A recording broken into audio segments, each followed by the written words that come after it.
Sveiki, mokytoja.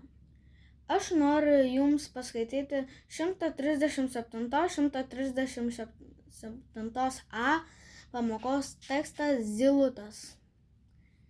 Kas yra rūpestingi vaikai?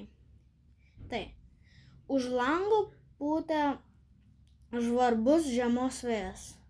Elzė ir Zigmas žaidė. Elzytė pažvelgė ir už lango pamatė 3 zylutes. Mergaitė atrodė, kad jos alkanos.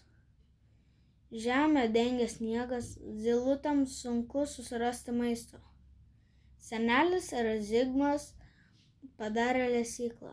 Vaikai į ją pribėrė sėklų, pakabino lašinukų.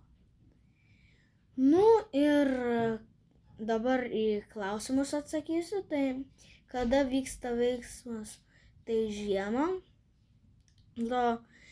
Kai turiu aš išvardinti veikėjus, tai yra senelis, Zigmas, Elzė ir 3 zylutės.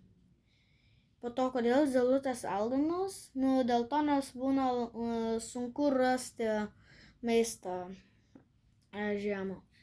Ir 4, ką padarė vaikai, tai jie padarė lesyklą su daugiau maisto, kad galėtų pavalgyti zylės.